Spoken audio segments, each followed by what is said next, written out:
Luxury life छोड़कर सन्यासी बना इकलौता भाई। माघ मेले में युवक ने पकड़ी वैराग्य की राह। हैरान कर देगी वजह, आयु 22 वर्ष। माथे पर चंदन का तिलक, छोटे बालों के बीच शिखा, गले में गुरु मंत्र से अभिमंत्रित कंठी माला और बाजुओं पर त्रिशूल का चिन्ह।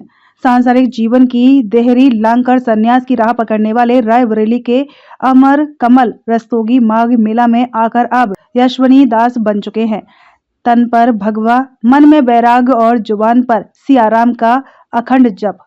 बैराग के पद पर आगे बढ़ गए अमर कमल के पीछे रह गई 2 बहनों की सिस्कारियां और एक पिता की अधूरी प्रतीक्षा। मनाने के तमाम प्रयास के बाद व्याकुल होकर बहनें वापस लौट गईं। महावीर मार्ग पर तपसी नगर के पंडाल में बैठे यशवनी दास को देखकर कोई यह अंदाजा नहीं लगा सकता कि कुछ ही दिन पहले तक वह एक सामान्य युवक थे, शिक्षित, संपन्न और भटकन से भरा।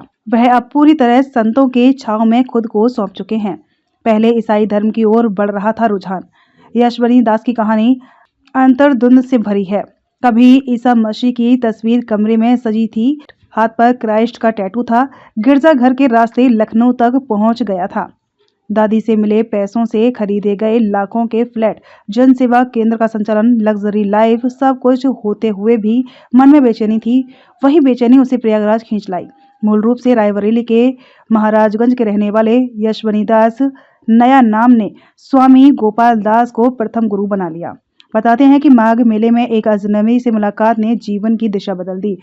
उनके साथ चलते समय कुछ लोगों ने पैर छू लिए, गंगा किनारे आंखें मूंदी तो जैसे किसी दिव्य अनुभूति ने भीतर सब कुछ उलट-पुलट कर रखा है। संतों के भंडारे में अपने हाथों से भोजन परोसते हुए तय कर लिया कि अब जीवन सेवा और भक्ति को समर्पित रहेगा।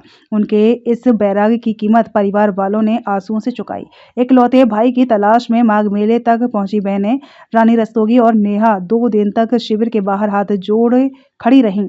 कभी भाई को पुकारती, कभी रोते रोते संतों से विनती करती। पहली बार में भाई ने पहचानने से ही इनकार कर दिया। बाद में थोड़ी बातचीत हुई, पर घर लौटने का आग्रह पत्थर से टकरा कर लौट आया। फोन पर बात करते रानी की आवाज भर्रा जाती है। कहती है, भाई 1 जनवरी को घर से यह कहकर निकला कि लखनऊ में चर्च जा रहा हूँ। उसके बाद से फोन रिसीव नहीं किया। प्रयागराज में उसका पता चलने पर वहां गए और रोकर लौट आए। अब भी मन यही कहता है कि वह वापस आ जाए। पिता नवीन रस्तोगी की उम्मीदें भी उसी इंतजार में अटकी हैं।